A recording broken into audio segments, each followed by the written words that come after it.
akan kita bahas di sini salah satunya adalah EGFR inhibitor. Jadi yang tadi menghambat dari proliferatif. Kemudian ada immune activating anti CTLA-4 monoclonal antibody, tapi nanti kita di sini akan bahas terkait dengan PD-1. Kemudian nanti juga ada kita bahas terkait dengan inhibitor of VEGF signaling yang tadi terkait dengan pembentukan pembuluh darah baru gitu ya. Nanti kita akan bahas di sini dan salah satunya juga telomere inhibitor. Karena kan ciri khas dari cancer jadi dia selalu memperpanjang telomernya. Jadi mikrotubulnya itu selalu bermitosis. Nah, jadi nanti di sini salah satunya untuk menghambat replikasinya yaitu dengan menghambat dari telomernya. Ini sekilas saja ya. Jadi yang sudah saya terangkan tadi berdasarkan Hanahan and Weinberg bahwa karakteristik dari cancer adalah dia bisa mengendalikan sinyal proliferatif yang mandiri. Jadi dia selalu bertumbuh.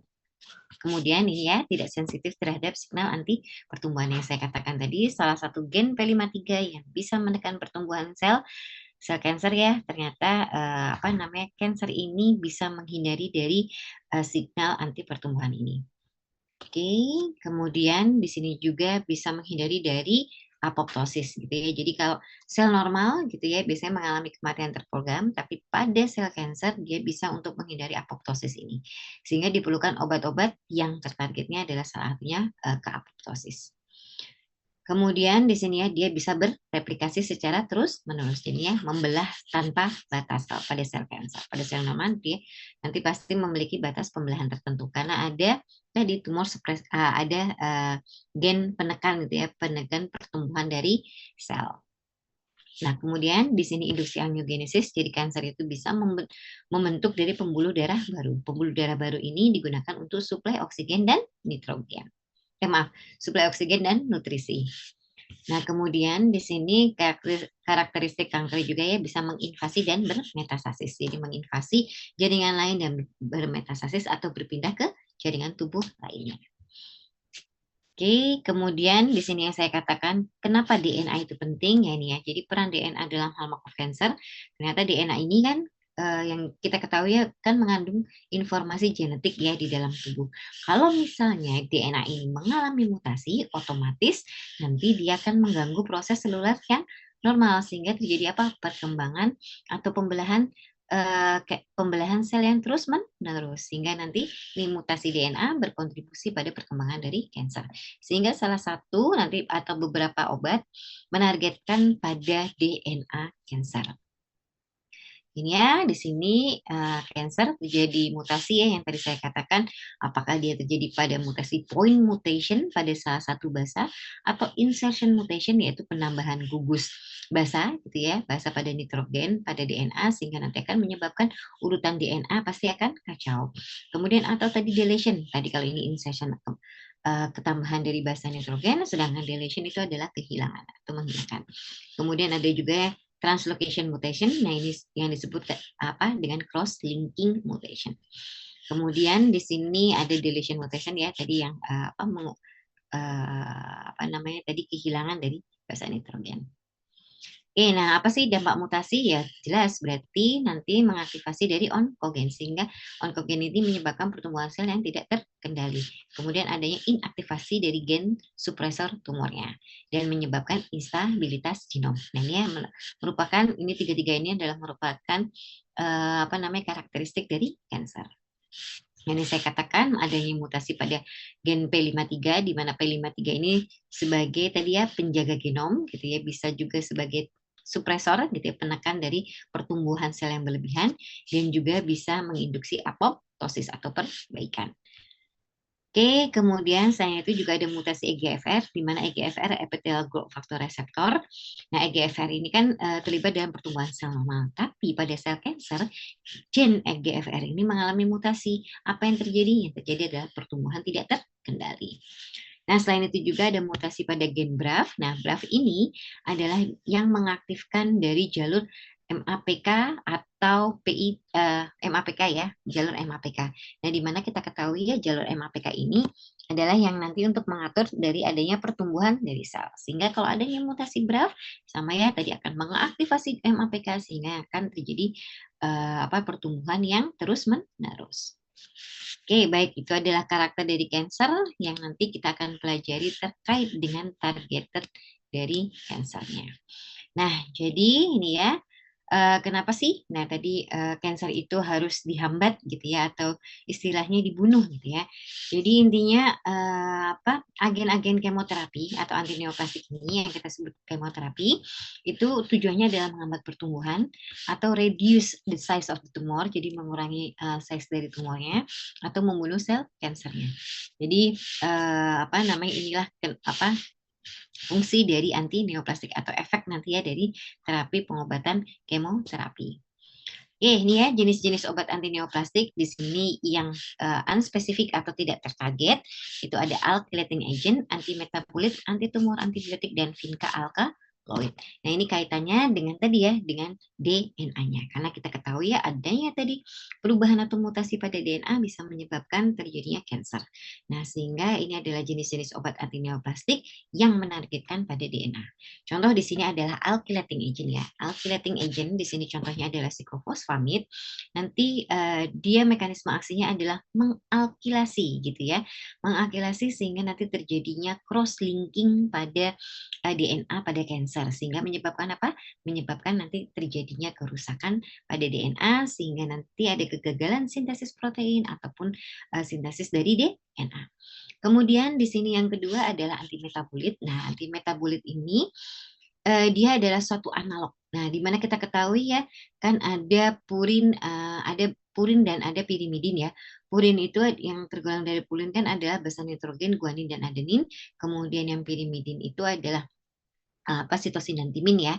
Nah, jadi anti metabolit ini bekerja dengan cara mengganggu pada pembentukan tadi purin, pirimidin dan folatnya. Di mana kita ketahui ya ada mekanisme apa namanya biosintesis asam folat atau biosintesis folat di dalam tubuh yang di mana akan dihasilkan produk akhirnya adalah tetrahidrofolat yang di mana tetrahidrofolat ini berfungsi pada sintesis dari DNA. Sehingga anti metabolit ini memiliki tiga mekanisme ya atau tiga analog ya adalah analog purin, analog pirimidin, dan analog folat yang nanti akan mengganggu dari proses pembentukan DNA. Jadi ini mengganggu pada pembentukan DNA, sedangkan alkylating agent adalah merusak pada DNA sel kanker. Nah, kemudian ada antitumor antibiotik, ini contohnya adalah doxorubicin. Nah, ini juga sifatnya adalah menginterkalasi dari DNA. Gitu ya. Selain menginterkalasi dari DNA, juga nanti targetnya adalah pada topoisomerase 2, di mana topoisomerase 2 ini berperan nanti ya pada proses sintesis DNA. Kemudian selain itu juga doxorubicin atau antitumor antibiotik ini bisa menginduksi adanya radikal bebas. Nah, radikal bebas di dalam tubuh atau ROS itu nanti akan bisa menyebabkan adanya kerusakan pada DNA, terutama pada DNA kanker harapannya ya. Kemudian yang terakhir, yang keempat, maaf, yang terakhir ya ada vinca alkaloid.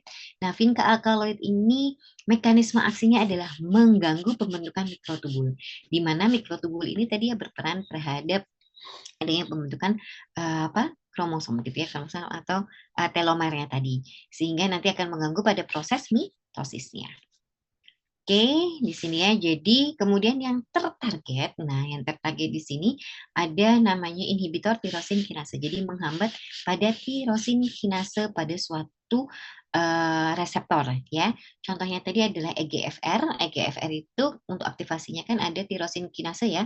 Nah, tirosin kinasenya inilah yang nanti bertugas untuk memfosfor kalau misalnya aktif ya. Jadi misalnya nanti ligan berikatan dengan reseptornya sehingga akan mengaktifkan reseptor tersebut dengan melalui fosforilasi pada tirosin kinase di mana tirosin kinase ini nanti akan memfosforilasi dari downstream signalnya gitu ya sehingga di sini targetnya adalah menghambat enzim dari tirosin kinase.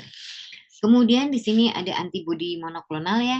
Jadi antibodi monoklonal ini adalah suatu antibodi yang nanti akan berikatan dengan antigen dari suatu tumor gitu ya. Jadi dia spesifik ya.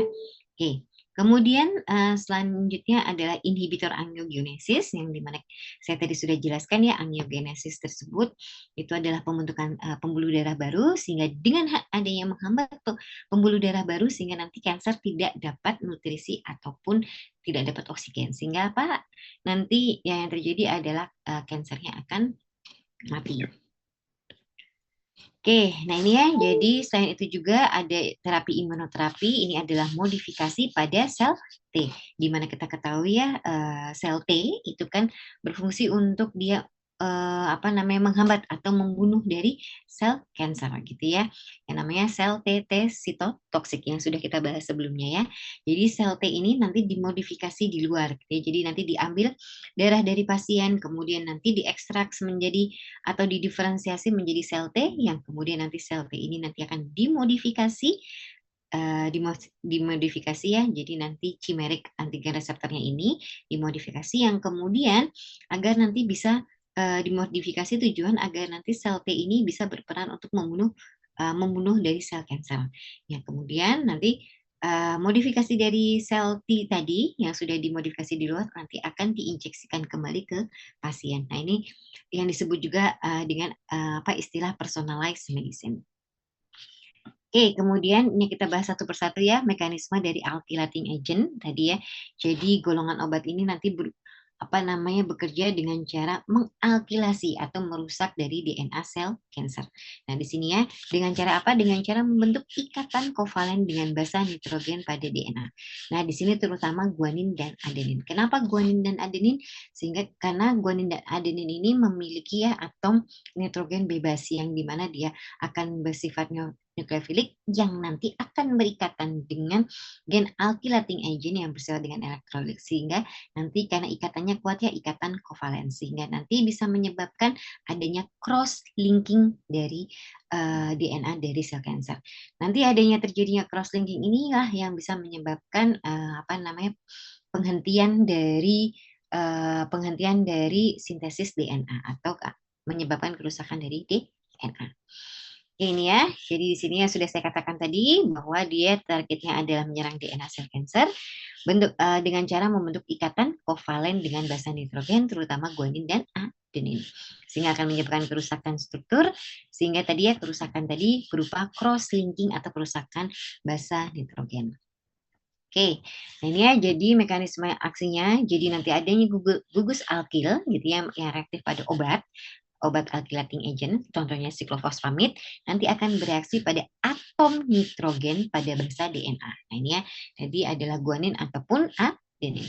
Sehingga nanti adanya reaksi gugus alkil tersebut nanti akan menyebabkan pembentukan adak. Ya, jadi adak itu pembentukan adak dari DNA dan alkil tadi.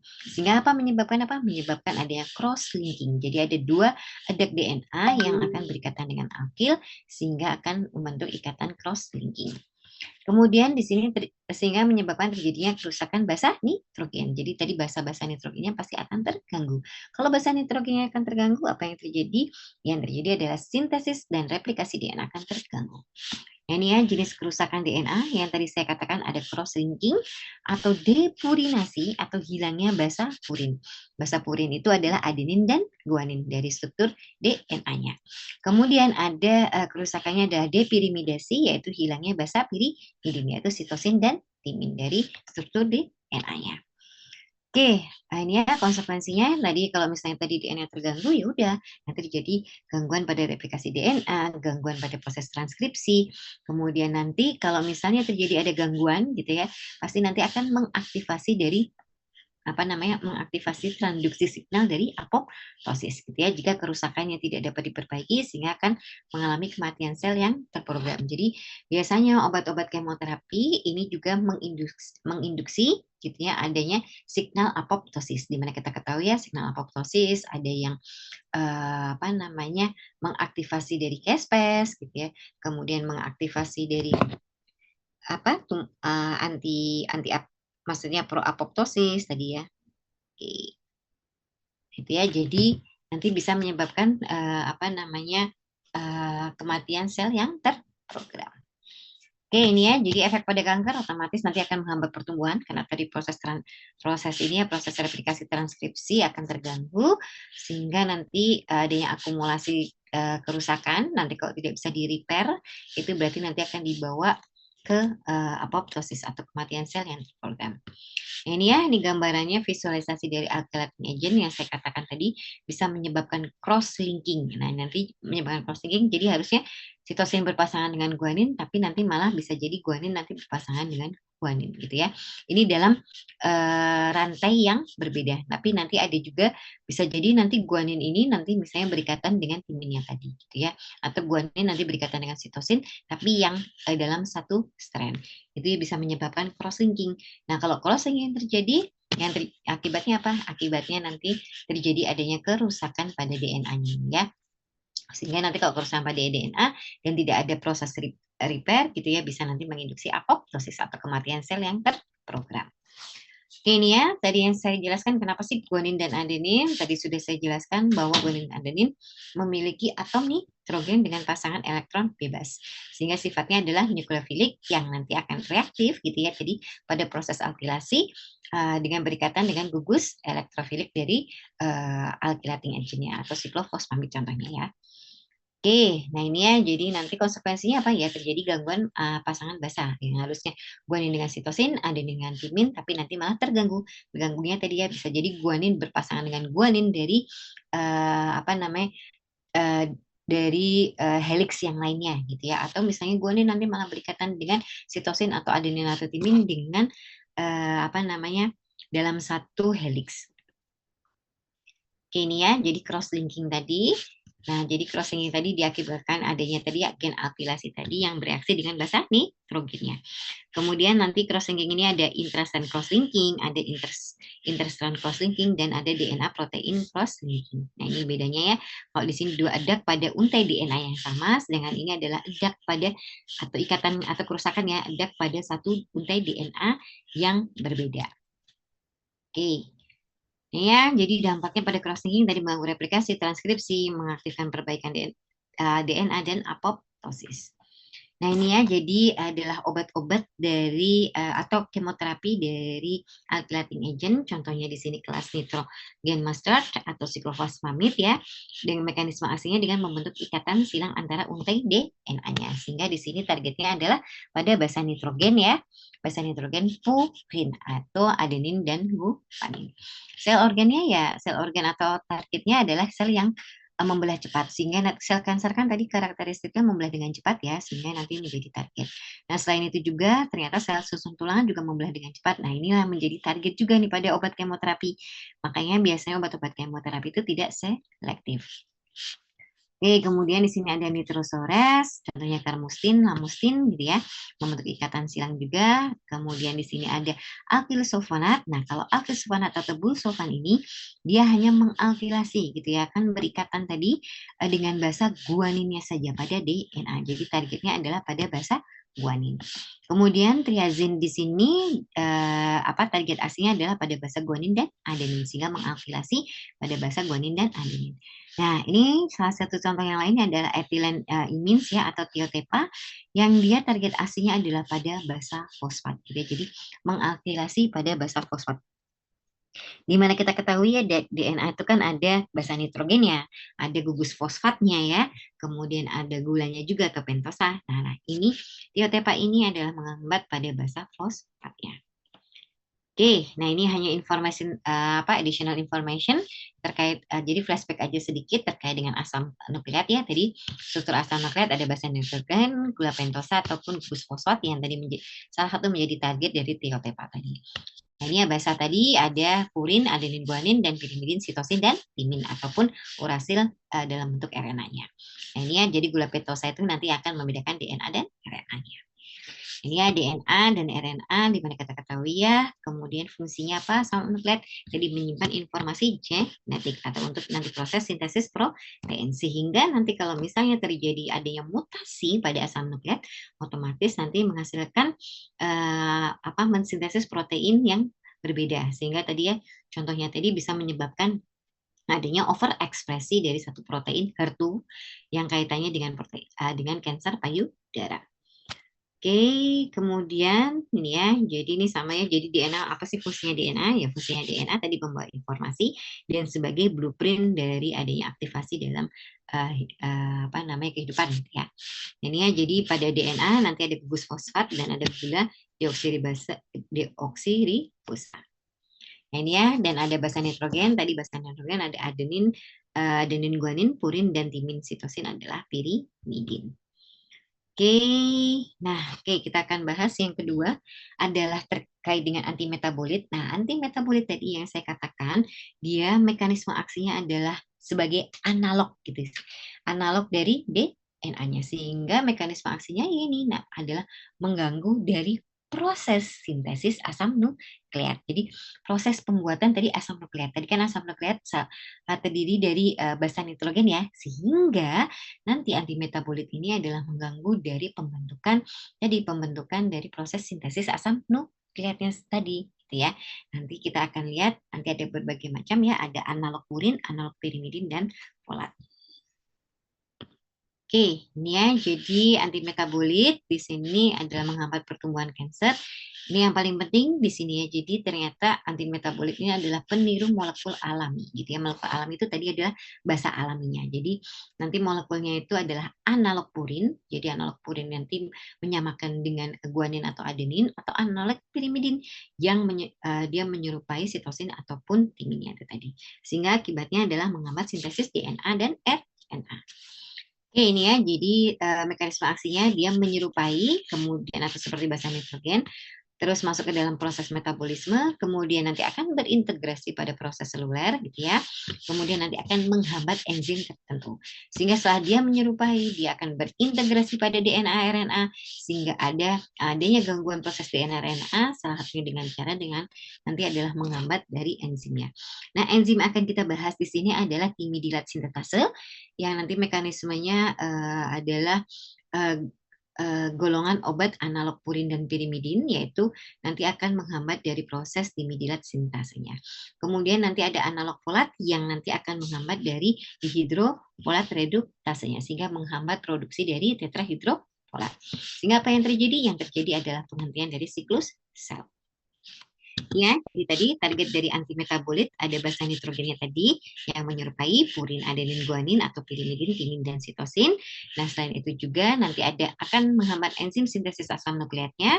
Di sini adalah timidilat sintase dan dihidrofolat reduktase, sehingga nanti akan menghambat jalur metabolisme dari DNA dan RNA. Ya, ini hanya additional information apa sih itu terkait dengan reseptor dan enzim yang berperan pada timidilat pada obat antimetabolit. Nah, ini salah satunya adalah dihidrofolat edutase tadi ya, yang DHFR akan merubah asam folat menjadi tetrahidrofolat, sehingga nanti kalau diganggu penghambatan DHFR nanti akan mengganggu proses sintesis timidin. Jadi kalau proses timidinnya tidak tidak terganggu gitu ya. Jadi timidin ini berfungsi dalam proses sintesis DNA, sehingga DNA-nya pasti akan terganggu. Nah, kemudian yang kedua ini timidilat sintetase gitu ya. Jadi timidilat sintetase ini nanti akan mengkatalisis pembentukan dari uridilat ya, atau DUMP menjadi timidilat. Jadi akan mengganggu pembentukan dari deoksiuridilat DUMP gitu ya, yang menjadi DTMP, deoksiuridilat fosfatase, dan di sini nanti juga menghambat proses pembentukan dari timidilatnya. Sehingga apa yang terjadi? Nanti yang terjadi adalah menghentikan produksi dari timidin tadi ya. Nah, kemudian nanti ada enzim dari ribonukleotida reduktase yang dimana nanti akan mengurangi dari ketersediaan prekursor dari DNA. Ya, tapi nanti kita akan bahas ada DHFR dan timidilat sintetase yang akan menghambat dari pembentukan timidilatnya atau nanti pada proses menghentikan produksi dari timidin. Oke, nah ini ya, jadi targetnya ya pada sel kanker, sumsum tulang, pada folikel ya, yang ini adalah sel-sel yang sedang membelah, sehingga nanti kalau di sel efek farmakologisnya apa? Efek farmakologisnya kalau di sel kanker ya nanti akan menghambat perkembangan atau pertumbuhan dari sel kanker. Kalau pada sumsum tulang, nah sumsum tulang kan berfungsi untuk pembentukan pembentukan sistem imun, sehingga nanti bisa menyebabkan terjadinya myelosuppresi, jadi peningkatan pada sistem imun. Kemudian folikel rambut kan juga selalu membelah ya. Nah, ini juga menjadi target, sehingga biasanya nanti obat-obat kemoterapi itu menyebabkan alopecia atau adanya hair loss gitu ya. Nah, kemudian saluran pencernaan, karena di sel-sel epitel ini kan terus melakukan pembelahan ya, sehingga biasanya efek sampingnya adalah nausea atau vomit, mual atau muntah. Ya, tadi yang sudah saya katakan, efeknya sitotoksik, menghambat sel tumor, kemudian imunosupresi karena tadi yang menekan dari sistem imunnya. Nah, ini efek sampingnya ada myelosupresi karena tadi adanya penghambatan sumsum tulang, kemudian mual muntah, alopecia, kerusakan rambut, dan mukositis tadinya kerusakan pada sel mukosanya. Oke, ini ya, saya katakan tadi klasifikasi dari antimetabolit ada analog pirimidin, jadi menyerupai pirimidin, yaitu sitosin dan timin, dan analog purin, yaitu adenin dan guanin. Kemudian dan analog folat yang nanti akan menghambat dari proses metabolisme folat ya. Jadi di sini pirimidin akan mengganggu sintesis pirimidinnya, analog purin akan mengganggu sintesis dari purinnya. Oke, nah kita bahas satu persatu di sini adalah analog pirimidin. Salah satu contohnya adalah 5-FU atau 5-fluorourasil yang sering digunakan ya pada pengobatan terapi, kemoterapi. Kemudian ada capecitabine, di sini adalah prodrug dari 5-FU, ada gemcitabine, ini adalah analog dari citidin, dan citarabin adalah analog dari deoksisistidin. Oke, ini sudah saya rangkumkan di sini, tapi nanti saya juga jelaskan satu persatu, tapi di sini biar melihatnya gampang ya, jadi saya buatkan tabel di sini. Contohnya di sini adalah 5-FU ya, 5-FU tadi targetnya adalah pada enzim timidilat sintasenya. Jadi tadi ya, enzim timidilat sintase ini itu kan berfungsi untuk mengkonversi tadi ya dari uridilat menjadi timidilat. Nah, di sini ya, jadi dia akan menghambat konversi dari DUMP menjadi DTMP. Sehingga apa tadi kalau misalnya DTMP terganggu, otomatis nanti sintesis dari timidinnya akan terganggu. Padahal tadi timidin berfungsi ya untuk proses sintesis dari DNA gitu ya, atau replikasi dari DNA. Sehingga yang akibatnya apa? Akibatnya adalah mengganggu dari proses replikasi dari DNA dengan cara tadi menghambat atau mengganggu dari sintesis timidinnya. Kemudian di sini gemcitabine. Nah, gemcitabine di sini targetnya adalah DNA polimerase. Di mana kita ketahui ya, DNA polimerase ini kan berfungsi pada proses transkripsi.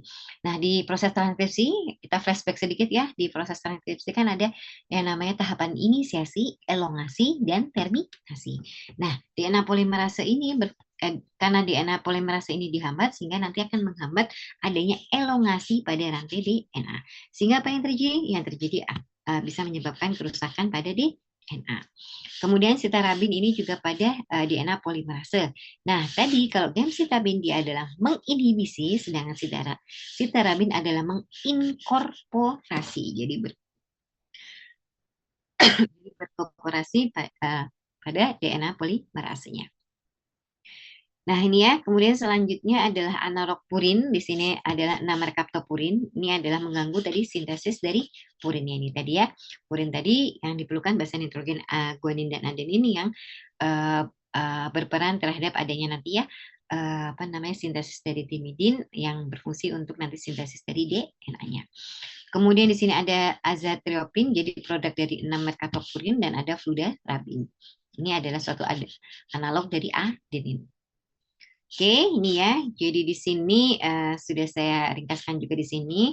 Jadi 6-merkaptopurin ini akan oleh enzim HGPRT gitu, hipoxantin guanin fosforiboksil transferase, nanti akan dirubah nih ya. Jadi menjadi 6 tioguanin nukleotida yang kemudian nanti di sini enzim HGPRT adalah enzim yang untuk merepair purin ya. Jadi nanti 6-merkaptopurin akan diubah menjadi 6 tioguanin nukleotida, yang dimana 6 tioguanin nukleotida ini nanti akan berinkorporasi ke dalam DNA. Dengan cara apa inkorporasi? Dengan cara menggantikan tadi gugus guanin ya, karena ini kan tadi analog purin ya, sehingga nanti akan mengganggu proses replikasi dan sintesis protein. Nah, sebenarnya kalau nanti mengganggu proses guanin, berarti kan nanti sintesis purinnya akan terganggu.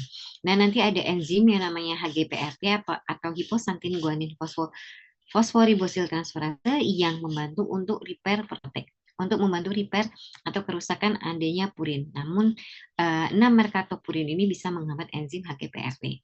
Sehingga tadi ya, dan menghambat tadi jalur sintesis purin ini adalah dengan cara tadi menggantikan guaninnya, sehingga mengganggu tadi proses pembentukan atau sintesis dari purinnya. Oke, kemudian di sini ada azatriopin, ini juga akan mengganggu enzim HGPRT ya, sama tadi mengganggu dari proses repair atau kerusakan dari sintesis purin. Nah, kemudian di sini juga mengganggu dari jalur sintesis purin, yaitu dengan cara yang sama ya, dengan 6 merkaptopurin tadi, 6 tioguanin akan berinterkorporasi dengan DNA dengan cara menggantikan guaninnya. Oke, kemudian di sini analog folat. Nah, ini adalah menghambat dari dihidrofolat reduktasenya atau DHFR-nya. Yang tadi di mana biosintesis asam folat ya menjadi tetrahidrofolat. Oke, nah sini ya sudah saya rangkumkan bahwa MTX atau methotrexate akan menghambat dari enzim DHFR-nya ini tadi, sehingga mengurangi produksi tetrahidrofolat sehingga akan mengganggu sintesis dari purin dan pirimidin. Jadi tetrahidrofolat ini berfungsi untuk sintesis purin dan pirimidin.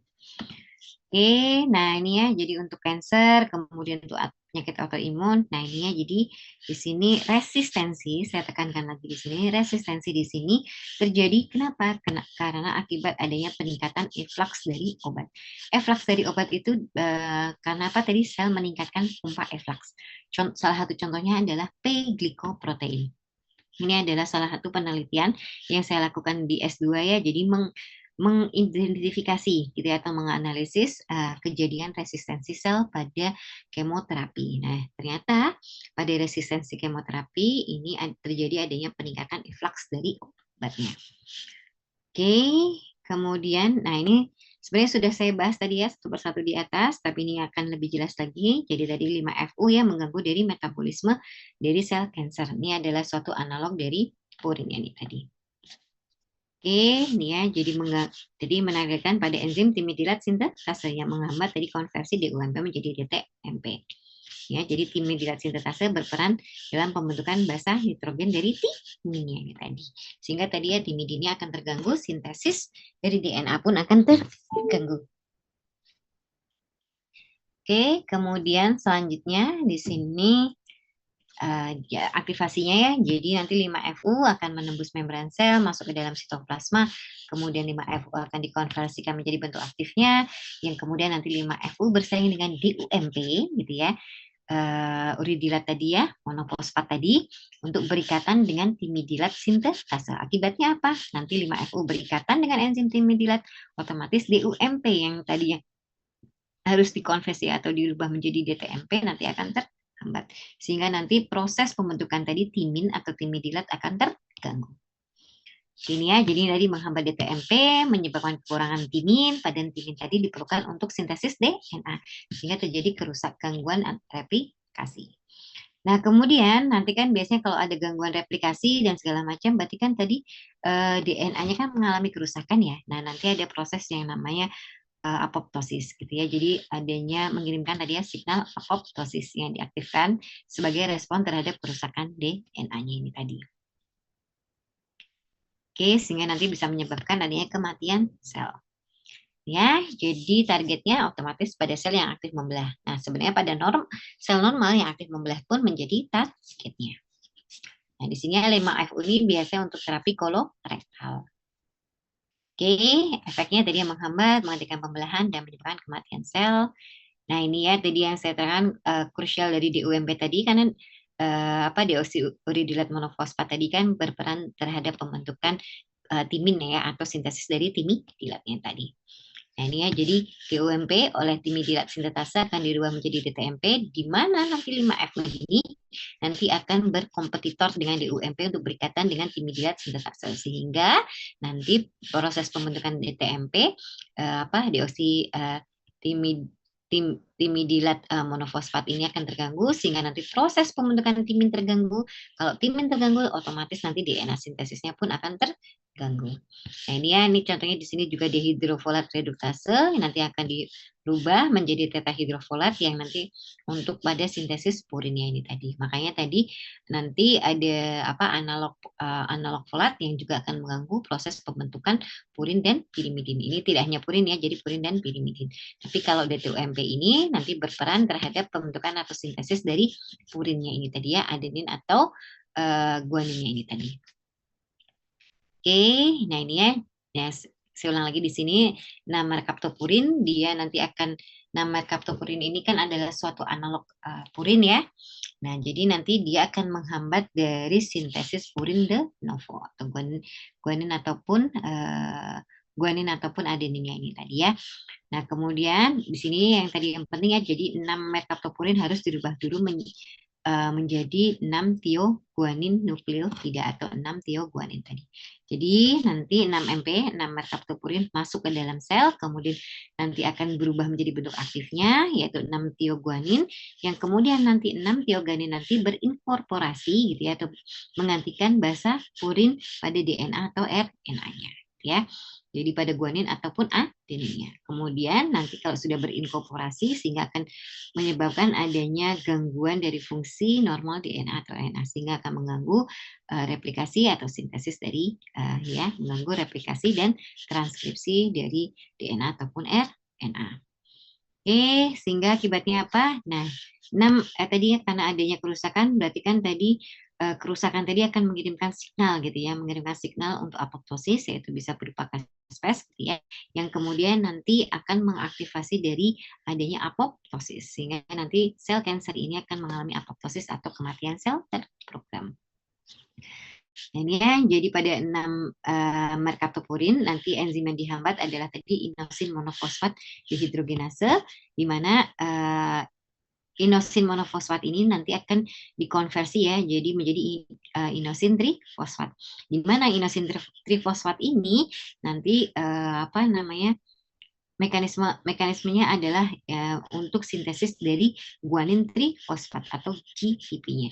Sehingga nanti kalau misalnya tadi 6 merkaptopurin menghambat konversi dari inosin monofosfat menjadi inosin trifosfat nanti, jadi sintesis guanin trifosfatnya juga akan terganggu. Padahal ini penting dalam proses replikasi atau proses sintesis DNA. Nah, ini yang saya katakan ya, tadi 6 merkaptopurin juga menghambat dari HGPRT, di mana HGPRT ini yang berperan terhadap ripel dari purin tadi ya, sehingga tadi kalau 6 tionin nukleotida tadi menghambat aktivitas HGPRT, otomatis nanti jumlah purin yang dapat digunakan akan berkurang.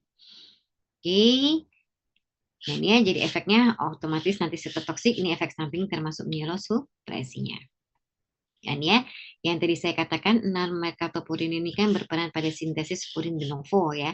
Intinya pada sintesis pembentukan purin yaitu guanin atau adenin di mana berfungsi sebagai building block-nya dari DNA.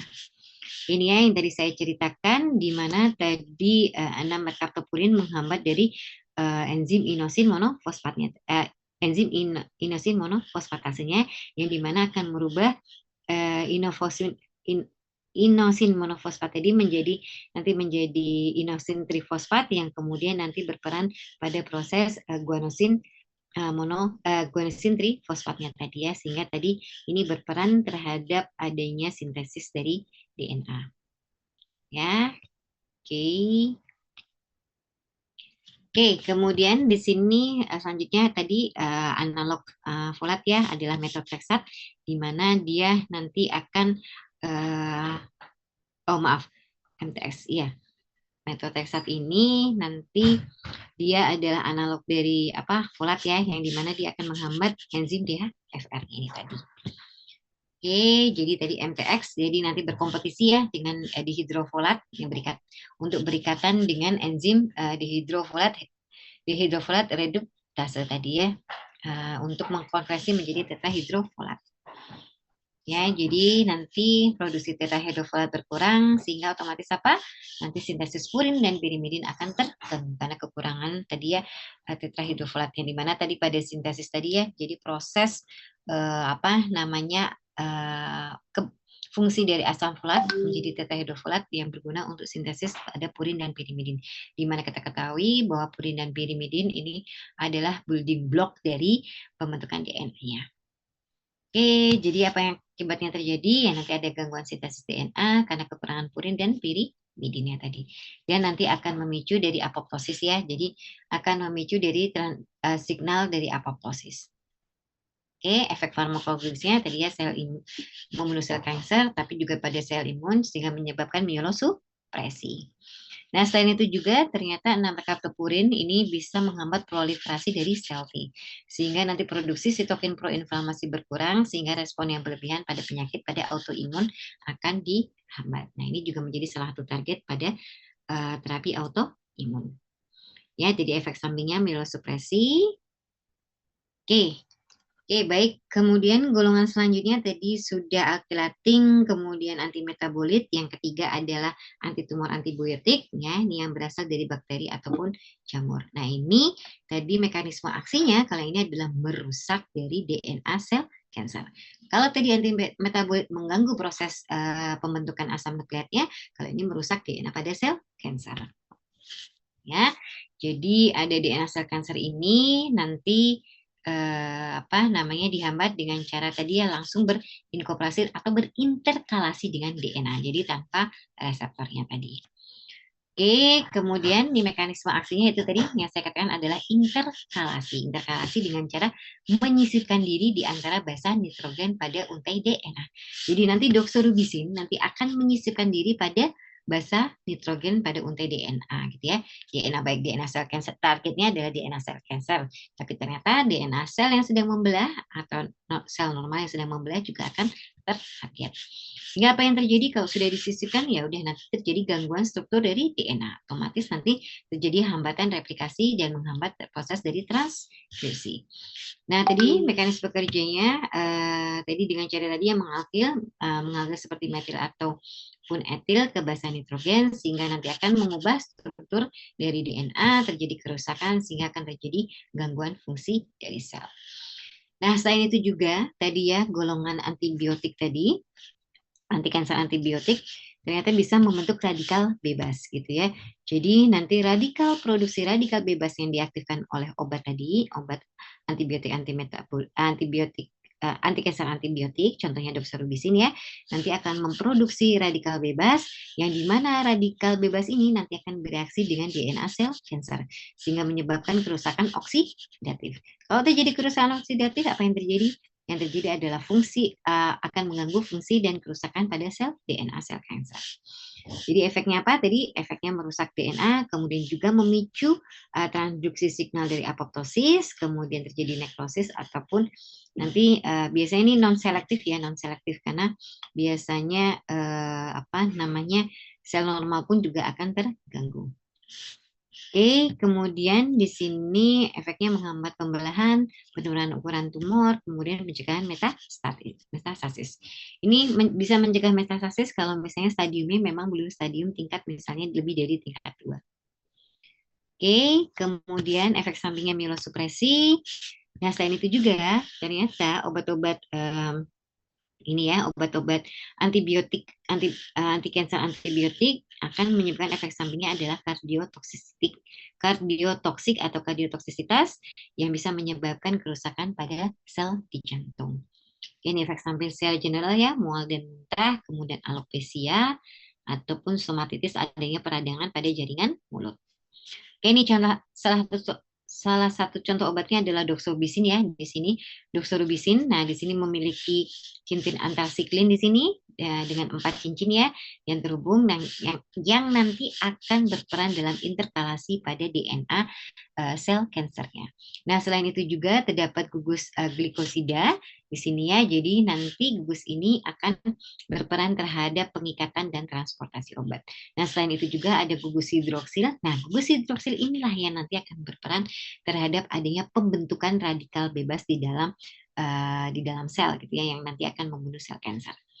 Oke baik. Nah di sini ya.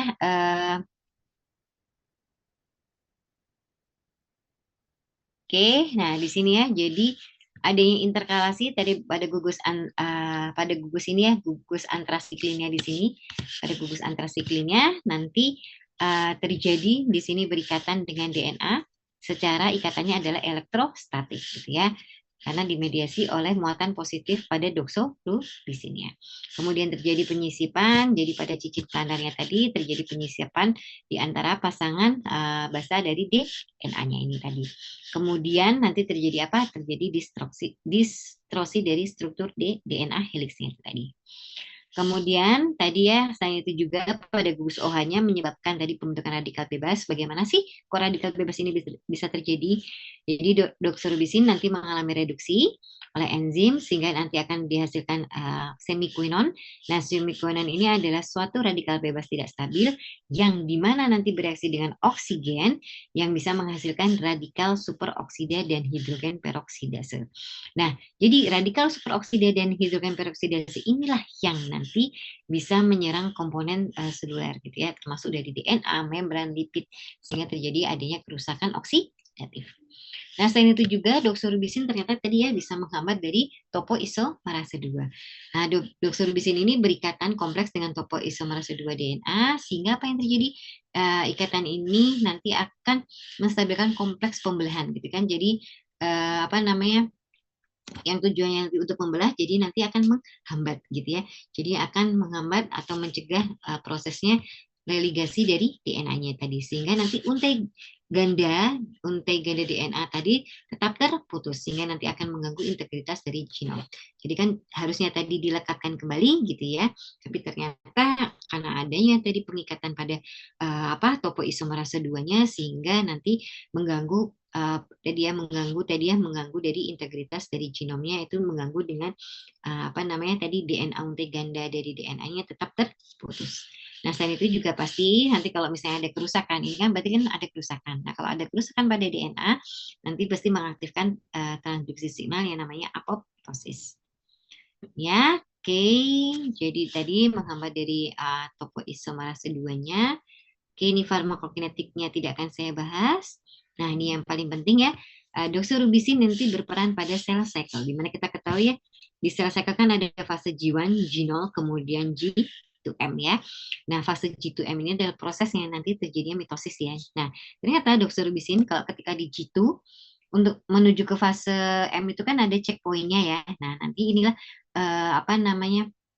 doxorubicin ini akan memicu atau memicu atau menghentikan dari proses sel cycle-nya adalah pada G2M, karena nanti doxorubicin ini nanti akan mengaktifasi tadi kan sudah berinterkalasi dengan DNA, kemudian nanti menyebabkan adanya aktivasi dari transduksi signal, contohnya dari apoptosis, nanti ATR nih ya, yang bisa menyebabkan penghentian dari proses sel cycle-nya ini tadi.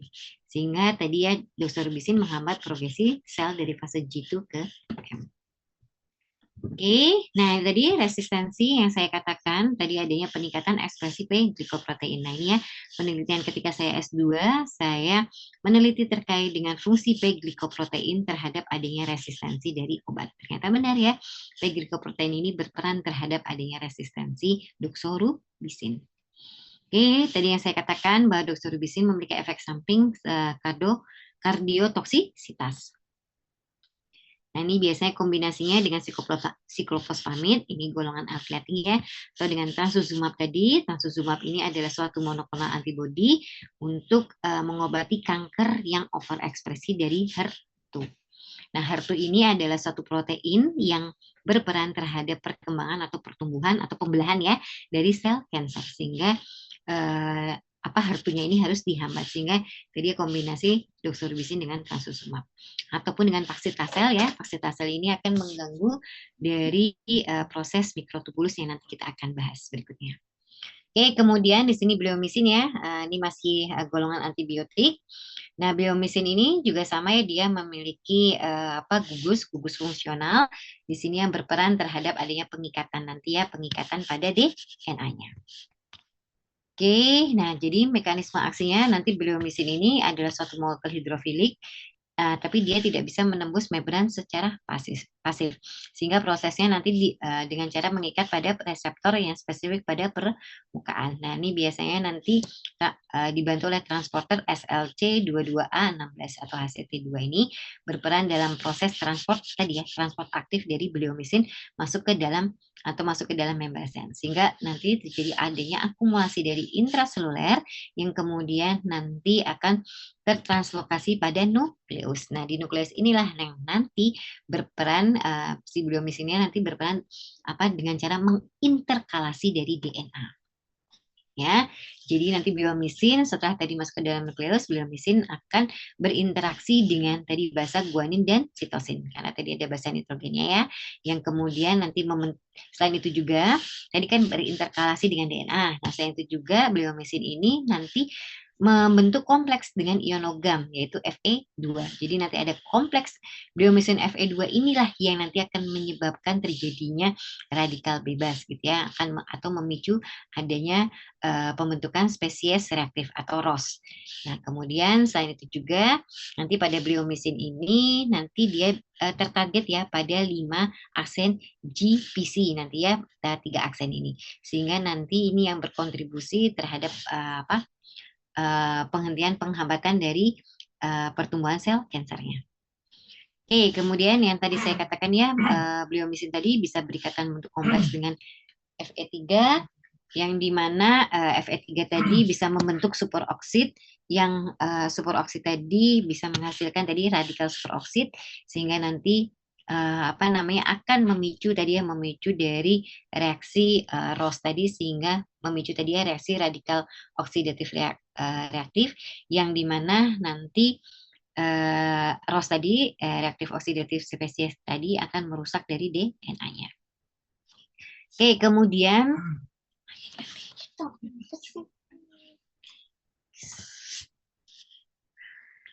Oke, ini ya. Jadi di sini nanti tadi yang tadi saya katakan, tadi sel kanker tadi biomisin tadi kan bisa tertarget pada transporter SAC22A16 ini tadi. Oke, kemudian di sini ya yang tadi saya katakan bahwa biomisin bisa menghambat dari fase G2M-nya tadi ya. Yang saya katakan tadi dia bisa memicu dari ATM atau ATR tadi yang mengaktifasi dari P53 dan CHK12. Yang dimana nih ya berperan terhadap apoptosis dan nanti akan menghentikan istilahnya nanti akan memicu atau menghentikan dari memicu tadi checkpointnya ya yang akan checkpoint pada G2M sehingga nanti pada fase G2 akan terhambat ya jadi fase G2M nanti akan terhambat. Oke, kemudian di sini resistensi yang saya katakan tadi ya akan memicu tadi overekspresi dari P-glikoprotein yang berperan terhadap adanya resistensi. Kemudian yang ini mitomisin ya, yang ketiga mitomisin di sini juga berinterkalasi dengan DNA sehingga menyebabkan adanya tadi cross linking. Yang dimana kita ketahui ya cross linking tadi berperan terhadap adanya kerusakan DNA. Jadi dalam mitomisin ini ada namanya cincin asiradin yang nanti akan berperan untuk alkilasi pada basa guaninnya. Kemudian ada gugus kuinonnya juga yang dimana dia akan bertanggung jawab terhadap tadi ya nanti bersifat redox yang nanti akan memicu adanya ROS. Oke, kemudian ya aktivasinya jadi mitomisin nanti berdifusi pasif masuk ke dalam sitoplasma, kemudian oleh enzim redutase nanti akan dikatalisis menjadi gugus kuinonnya yang nanti yang gugus kuinonnya tadi akan memicu adanya ikatan tadi ya interkalasi pada DNA sel kansernya. Oke, tadi ya yang saya katakan bahwa di mitomisin ini nanti akan mengenali spesifik pada 5 aksen si PG3 aksennya tadi. Nah, kemudian terjadi alkilasi guanin pada cincin asiradin tadi ya. Jadi cincin asiradin tadi akan berikatan pada posisi N2 pada guanin sehingga nanti akan menyebabkan adanya pembentukan ikatan silang atau cross linking. Nah, tadi ya yang sudah saya jelaskan juga jenis-jenis cross linking ada interstrand cross linking, dia nanti 2 DNA yang berlawanan atau intrastrand cross linking nanti akan menghubungkan 2 basa dalam satu untai DNA. Kemudian juga ada DNA protein cross linking nanti yang menghubungkan DNA dengan protein di nukleus. Jadi nanti kerusakan DNA tadi yang disebabkan oleh biomisin tadi malah berikatan dengan protein yang ada di dalam nukleus. Oke, ini juga ya. Jadi biomisin ini ternyata tadi ya ikatan cross linking nanti akan mencegah adanya pemisahan untai DNA. Jadi kan ada cross linking nih nanti di sini ya, sehingga nanti akan mencegah adanya pembukaan dari DNA double strandnya tadi atau proses helikasinya tadi enzimnya tadi akan tidak dapat membuka dari double helixnya. Kemudian ya sehingga nanti akan memicu adanya aktivasi dari checkpointnya atau penghentian pada siklus selnya. Nah ini ya jadi Karena tadi ada kerusakan, berarti tadi akan memicu ya, memicu dari adanya fosforilasi H2AX. Fosforilasi H2AX inilah yang nanti akan memfasilitasi adanya perekrutan dari protein perbaikan atau tadi repair ya, protein repair, yaitu salah satunya adalah P53 sehingga nanti akan menginduksi gen pro apoptosisnya. Oke. Nah, ini ya tadi bisa menginduksi, ternyata mitomycin tadi bisa menginduksi dari caspase. Nah, caspase ini kan adalah apa namanya transduksi signal untuk apa namanya mengaktifasi dari apoptosis. Kemudian juga bisa tadi mitomycin bisa menyebabkan adanya pelepasan sitokin C, di mana sitokin C ini nanti akan membentuk apoptoson dengan apaf ya, sehingga nanti akan menginduksi proses dari apoptosis. Nah, selain itu juga nanti ada fragmentasi DNA, jadi nanti ada endonuklease ya, jadi ada enzim endonuklease yang nanti akan memotong tadi DNA yang rusak tadi menjadi fragmen yang kemudian nanti akan memicu apoptosis. Oke. Ya, jadi efek sampingnya salah banyaknya adalah mielosupresi.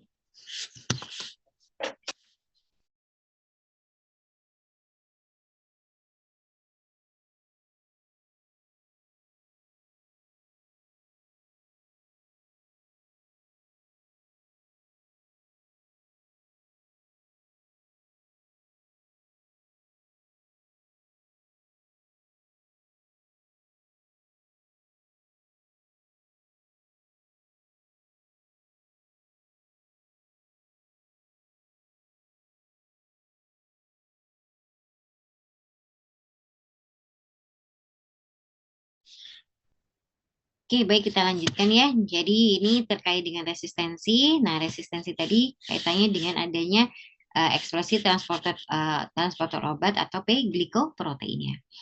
Oke, selanjutnya adalah terkait dengan vinca ya. Vinca alkaloid di sini adalah tadi mengganggu pembelahan dari sel ya, mengganggu dari pembentukan dari mikrotubulusnya tadi. Jadi ini ya, jadi targetnya nanti pada pada beta subunit beta tubulin ya, sehingga nanti akan mengganggu untuk pembentukan gelondong dari mitosisnya. Ya, jadi mekanisme aksinya nanti vinca alkaloid berikatan dengan subunit tubulin sehingga nanti akan mencegah terbentuknya bergabungnya mikrotubulus sehingga nanti akan menghambat dari pembentukan gelondong mitosisnya. Ya, jadi pembelahan akan terhambat, terhenti dan kemudian akan menyebabkan kematian sel. Ya, jadi nanti sel organ targetnya pada sel kanker, nah ternyata sel normal yang sedang membelah pun akan berefek.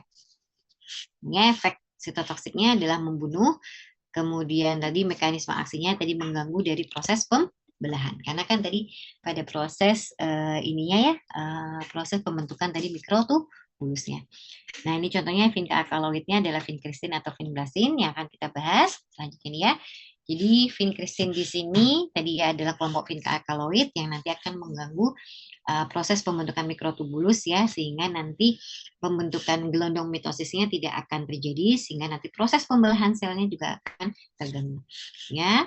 Jadi di sini nanti vincristin akan berikatan dengan subunit beta tubulin sehingga subunit beta tubulin ini adalah suatu protein untuk membentuk mikrotubulus. Sehingga apa yang terjadi? Yang terjadi kalau vincristin berikatan dengan subunit beta tubulin sehingga nanti terjadinya adalah polimerisasi dari tubulinya akan terganggu gitu ya. Kalau misalnya polimerisasi tubulinya terganggu sehingga nanti tidak terbentuk mikrotubulus. Akibatnya apa? Kalau mikrotubulus tidak terbentuk sehingga nanti dapat menyebabkan gangguan mitosisnya. Oke, baik selanjutnya di sini tadi karena gangguan pembelahannya atau gangguan gelondong mitosisnya terganggu sehingga otomatis pembelahan sel pun akan terhenti. Akibatnya adalah kematian sel kanker. Jadi di sini ini ya protein targetnya adalah pada subunit beta tubulin. Oke, kemudian di sini efeknya sama ya. Kemudian efek sampingnya juga mielosupresi. Nah, tapi di sini vincristin ternyata memiliki efek samping adalah neurotoksisitas, yaitu mengganggu pada kerusakan saraf tepinya. Oke, kita bahas selanjutnya adalah tyrosine kinase inhibitor atau TKA. Dan ini targetnya adalah pada tirosin kinasenya. Oke, mungkin kita langsung nih ya. Jadi mekanisme aksinya nanti Golongan TKE ya, tirosin kinase inhibitor ini akan menghambat pada situs aktif tirosin kinase sehingga nanti akan mencegah tadi ya reaksi fosforilasi. Kalau fosforilasinya tercegah akibatnya akan mengganggu proses transduksi signal di bawahnya. Sehingga nanti akan menyebabkan pembelahan sel kankernya akan terganggu. Ya, contohnya di sini reseptor tirosin kinase yang akan kita bahas adalah EGFR, HER2 dan BCR-ABL. Di mana EGFR ini terjadi overekspresi dari EGFR, yaitu kaitannya dengan kalau misalnya EGFR-nya nanti overekspresi, sehingga nanti kaitannya adalah dengan pertumbuhan atau pembelahan sel yang terus-menerus. Begitu juga dengan HER2 ya. Jadi HER2 di sini berperan terhadap pertumbuhan dan pembelahan. Nah, kalau pada HER2 nanti pada sel kanker adalah HER2-nya adalah overekspresi.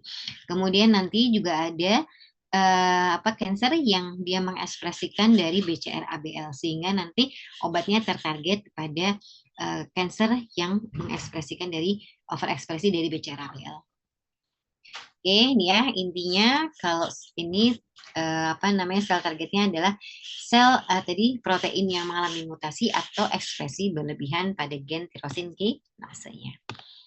Oke, kita lanjut langsung ke obatnya saja. Biar nanti langsung saya terangkan saya terangkan mekanismenya biar lebih jelas. Oke. Ya. Ini sudah saya resum tapi nanti akan saya terangkan satu persatu di sini ya.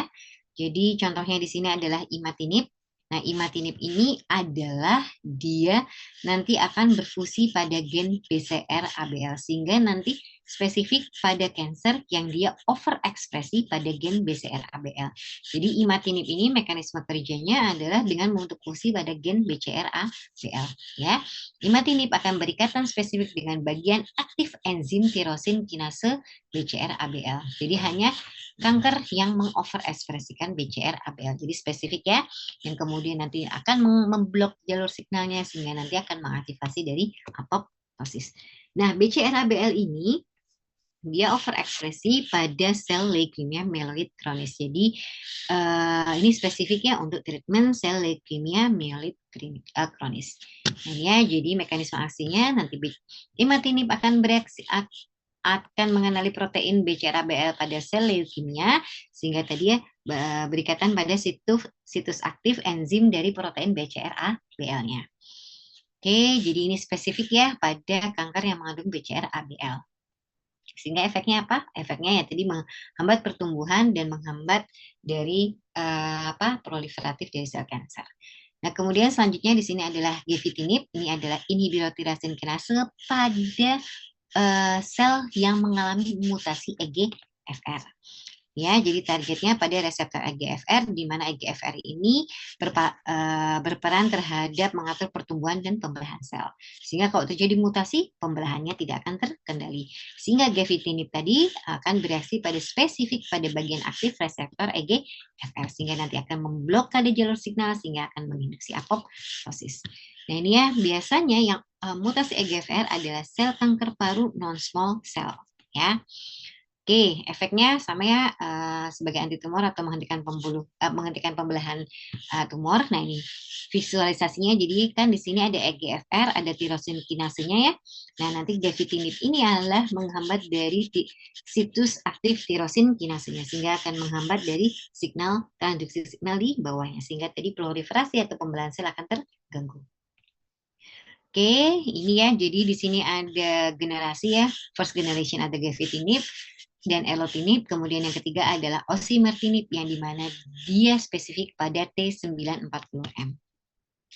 Oke, kemudian di sini adalah antibodi monoklonal. Antibodi monoklonal di sini mekanisme aksinya yaitu nanti antibodi tersebut akan mengenali antigen khusus pada sel kanker gitu ya.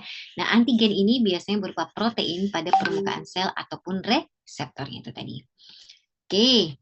Nah, ini ya, jadi nanti mekanisme aksinya yaitu nanti adanya pengikatan antibodi dengan antigen pada sel kanker sehingga nanti akan mengenali bagian FC dari antibodi. Jadi nanti antigen tersebut akan mengenali bagian FC dari antibodi pada sel NK. Nah, kalau misalnya tadi sudah terkenal ya, tadi sel NK nanti akan melepaskan zat yang akan membunuh sel kankernya. Itu adalah sitotoksik seluler yang diperantari oleh antibodi atau ADCC. ya antibody ya. Oke, kemudian di sini yang sitotoksitas yang diperantari komplement, kalau tadi diperantari oleh antibodi, kalau CDC adalah yang diperantari oleh komplement. Di sini nanti kompleks antibodi antigen tadi mengaktifkan sistem komplement dari darah, gitu ya, yang kemudian nanti akan membentuk pori. Nah, pori inilah yang nanti akan menyebabkan adanya lisis atau pecahnya sel kanker. Jadi ada dua mekanisme tadi melalui ADCC dan CDC.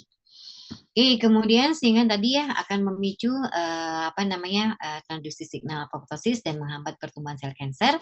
Nah, tadi kalau antibodi nanti akan mengaktifasi dari sel T-nya itu tadi, di mana sel T ini berperan untuk menyerang sel kanker atau membunuh dari sel kankernya itu tadi.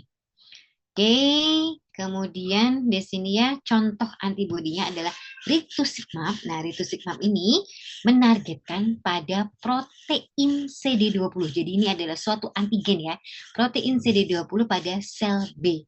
Ya.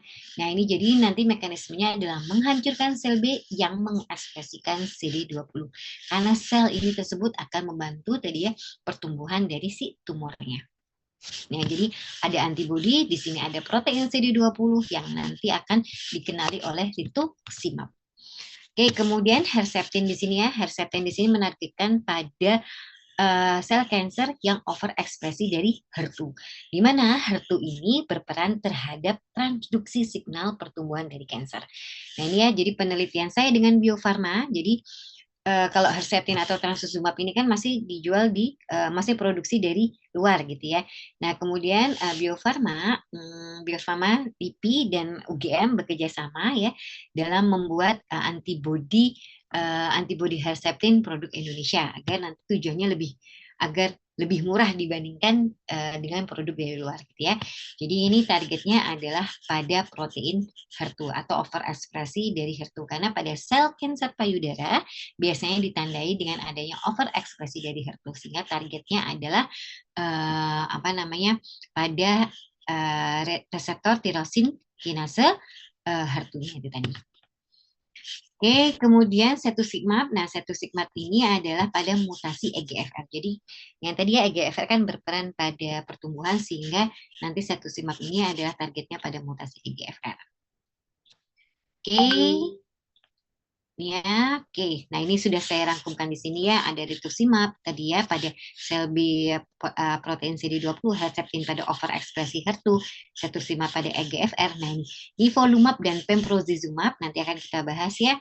Ini targetnya adalah pada protein PD-1 pada sel T. Jadi gini, sel kanker dia memiliki protein atau ligan adalah PDL1 di sini ya. PDL1 dari sel kanker. Nah, PDL1 ini nanti akan bisa berikatan dengan PD-1 pada sel T. Sehingga nanti kalau PDL1 akan berikatan dengan PD-1, akibatnya adalah sel T-nya tadi tidak mengenali sel kanker ini adalah sebagai sel kanker gitu ya. Jadi sel kanker kan tadi sifatnya adalah avoiding immune system ya. Jadi dia dengan cara tadi memberikan ligan PDL1 yang berikatan dengan PD-1 sehingga nanti sel T-nya tidak berfungsi untuk membunuh sel kankernya karena tadi terkenali dia adalah sel biasa atau sel normal bukan sel kanker sehingga tadi sel T-nya tidak akan membunuh gitu ya. Nah, itu ya jadi nanti ada obat nivolumab dan pembrolizumab yang nanti akan berikatan langsung dengan PD-1 ya. Jadi agar nanti PDL1 dari sel kankernya tidak dapat berikatan sehingga nanti sel T-nya akan aktif dan akan membunuh dari sel kankernya. Ini ya, tadi trastuzumab yang sudah saya jelaskan, tadi overekspresi dari reseptor HER2. Salah satunya adalah pada kanker payudara ya, yang akan mengoverekspresikan dari HER2 ini, sehingga tadi target dari trastuzumab atau Herceptin adalah pada reseptor tirosin kinase HER2. Ya, jadi trastuzumab mengenali domain ekstraseluler pada HER2, kemudian berikatan ya, yang kemudian nanti memblok dari aktivasi dari HER2. Ya, jadi memblok, mengganggu signal, kemudian mengganggu proliferasi dan akan menginduksi dari apoptosis. Kemudian ini ya jelas pasti sensitif dan selektif karena hanya pada kanker yang overekspresi HER2. Oke. Ya, ini ya mengaktifasi dari apoptosis, dari jalur caspase, fragmentasi DNA, sehingga akan menyebabkan kematian sel. Oke, nah ini yang saya jelaskan tadi, rituximab tadi menargetkan pada protein CD20 pada sel B tadi, sehingga tadi mengobati kanker sel B pada penyakit autoimun. Ya, jadi pada sel B tadi ditemukan ada CD20 sehingga rituximab nanti spesifik berikatan dengan CD20 pada permukaan sel B. Sehingga akan mengaktifkan komplement tadi ya, mengaktifkan komplement antara rituximab dengan CD20 sehingga akan membentuk pori. Kalau misalnya tadi terbentuk pori, nanti akibatnya sel akan lisis atau mati. Nah, ini ya mekanismenya tadi ADCC ya, berikatan ya dengan antibodinya, jadi rituximab berikatan dengan protein atau antigen CD20 pada sel B, kemudian nanti mengaktifasi oleh sel NK, di mana sel NK nanti akan membunuh sel B. Nah, kemudian selain itu juga akan menginduksi apoptosis. Jadi menginduksi apoptosis jalur intrinsik melalui caspase dan melalui jalur ekstrinsik. Oke, jadi targetnya adalah sel B, yang kemudian di sini ya efeknya adalah depresi dari sel B menghambat pertumbuhan tumor. Oke, kemudian dia juga bisa memodulasi respon imun ya, karena tadi depresi sel B. Oke, ini spesifik ya, spesifik pada sel B yang mengekstatikan CD20. Nah, kemudian tadi ini ya, cetuximab monoklonal antibody, sama ya tadi targetnya adalah pada EGFR. Jadi menghambatnya pada reseptor spesifik nih ya, pada spesifik dengan EGFR pada tirosin kinasenya. Nah, ini ya tadi mengikat pada EGF-nya apa namanya? Pada reseptornya, kemudian nanti akan menghambat pertumbuhannya, kemudian nanti juga akan menginduksi apoptosis, yang kemudian apoptosis ini adalah kematian sel terprogram, yang sehingga menyebabkan apa namanya penghambatan dari perkembangan sel kanker. Nah, selain itu juga ternyata cetuximab juga bisa menghambat dari pembentukan pembuluh darah baru. Oke, kemudian di sini sama ya GFR. Nah, ini farmakologis ini ya. Jadi nanti cetuximab mengurangi produksi pertumbuhan VEGF-nya tadi dengan cara berikatan dengan VEGF-nya. Oke, nah ini ya. Kemudian selanjutnya mekanisme dari nivolumab. Ini tadi yang saya katakan dia adalah antibodi pada yang membantu atau yang berikatan pada sel T tadi. Ya, jadi nivolumab menargetkan pada protein PD-1 pada permukaan sel ini, gitu ya. Nah, jadi nanti ada ikatan PD-1 pada PD-L1. Jadi tadi sel kanker kan punya PD-L1 ya, yang nanti akan berikatan dengan PD-1. Sehingga nanti kalau PD-L1 pada sel kanker berikatan dengan PD-1 pada sel T, yang terjadi apa? Yang terjadi nanti sel T-nya tidak akan membunuh sel kankernya, sehingga nanti nivolumab ini nanti berinteraksi dengan PD-1, sehingga nanti PD-L1 pada sel kanker tidak dapat berinteraksi dengan PD-1, sehingga nanti sel T akan berfungsi sebagaimana mestinya, yang mekanismenya yaitu menghambat dari sel kankernya. Ya, jadi nivolumab berikatan dengan spesifik dengan protein PD-1 pada sel T, sehingga nanti nivolumab mencegah interaksi PD-1 dan PD-L1 pada sel kanker, sehingga akan mengaktifkan sel T, sehingga nanti kalau sel T yang teraktivasi akan membunuh sel kankernya. Oke, nah ini ya sel targetnya tadi pada sel T berikatan dengan sel T, sehingga nanti efeknya adalah mengaktifasi sistem imun dan sebagai efek antitumor, ya dengan cara tadi ikatan PD-1 dan PD-L1. Ya, jadi di sini ya PD-1, jadi nanti nivolumab nanti akan berinteraksi dengan antibodi PD-1 pada sel T, sehingga tadi kanker ini yang punya PD-L1 tidak akan bereaksi dengan PD-L1, sehingga nanti akan mengaktifkan sel T, dan nanti juga selain itu akan membunuh dari sel kankernya. Nah, ini kan kalau misalnya PD-L1 pada sel kanker berikatan dengan PD-1, sehingga nanti menonaktifkan, gitu ya. Menonaktifkan artinya ini dianggapnya sel kankernya adalah bukan sel kanker, tapi sel normal. Oke. Nah, ini ya, jadi tadi ya, jadi intinya dia spesifik yang tinggi ya, karena hanya menargetkan pada PD-1. Oke, kemudian ini yang terakhir adalah terkait dengan angiogenesis ya. Angiogenesis yaitu tadi berfungsi untuk pembentukan pembuluh darah baru, yang dimana pembuluh darah ini adalah untuk mensuplai oksigen dan nitrogen. Ini ya, jadi ini definisi dari angiogenesis, di mana targetnya adalah VEGF atau vascular endothelial growth factor, di mana VEGF ini adalah faktor pertumbuhan penting untuk pembuluh darah baru. Nah, VEGF ini nanti harus berikatan dengan VEGFR dulu ya, dengan reseptornya untuk mengaktifasi jalur pertumbuhan dari sel kanker. Mengaktifasi dari pembentukan pembuluh darah baru. Sehingga nanti terapinya biasanya berikatan dengan VEGF-nya, agar nanti VEGF-nya tidak berikatan dengan VEGFR-nya, atau nanti antibodinya berikatan dengan VEGFR-nya, sehingga nanti akan menghambat dari transduksi signal yang nanti hasil akhirnya adalah pembentukan pembuluh darah baru. Ya, jadi di sini adanya enzim MMP atau matriks metaloproteinase yang nanti berperan terhadap adanya pembentukan pembuluh darah baru. Oke, jadi ya ini target aksinya dia akan menghambat dari jalur PI3K, AKT yang berfungsi terhadap pertumbuhan dan MAPK yang berfungsi terhadap proliferasi dan migrasi sel. Oke, jadi tadi ya VEGF tadi menghambat dari produksi dari VEGF-nya. Jadi menghambat dari produksi VEGF-nya dengan cara tadi ya hasilnya nanti VEGF-nya akan berkurang. Oke, nah ini selain itu juga kalau tadi ini menghambat produksi VEGF-nya, yang kedua adalah mencegah pengikatan VEGF. Jadi kalau misalnya tadi produksinya sudah terproduksi ya VEGF-nya, nanti target yang lainnya adalah menghalang ikatan antara VEGF dengan VEGFR, sehingga nanti akan menghentikan pembentukan pembuluh darah baru. Oke, ya. Oke, sehingga selain itu juga akan menginduksi apoptosis. Nah, oke, kita langsung ke mekanismenya saja ya. Nah, di sini ya, contoh obat dari angiogenesis, contohnya di sini adalah sunitinib. Nah, sunitinib ini di sini bevacizumab dulu ya. Bevacizumab ini yang nanti akan menghambat pembentukan atau produksi dari VEGF-nya tadi ya. Sehingga kalau VEGF-nya produksinya turun ya otomatis nanti tidak ada yang berikatan dengan VEGFR. Kemudian yang ini adalah sunitinib dan sorafenib. Nah, sunitinib dan sorafenib inilah yang nanti akan menghambat dari reseptor tirosin kinase pada reseptor VEGFR. Jadi pada reseptor VEGF-nya, sehingga nanti biasanya berkompetitif gitu ya dengan VEGF-nya sunitinib dan sorafenib. Oke, ini sudah saya rangkumkan di sini ya. Tadi ada bevacizumab, tadi targetnya adalah mengikat pada VEGF-nya, sehingga akan mencegah pengikatan pada reseptor VEGF-nya. Sedangkan tadi ini sunitinib, sorafenib, kemudian ramucirumab dan pazopanib ini nanti akan berikatan pada reseptor tirosin kinase pada VEGF-nya atau VEGFR-nya ya. Karena VEGFR-nya ini yang berfungsi tadi ya untuk pembentukan pembuluh darah baru ya.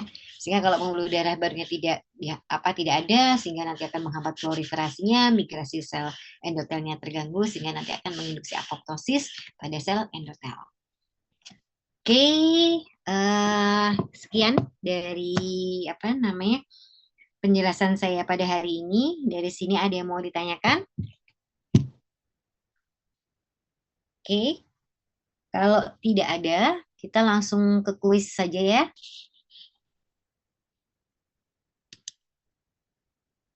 Oke, kalau tidak ada, silakan langsung kalian siapkan kertas.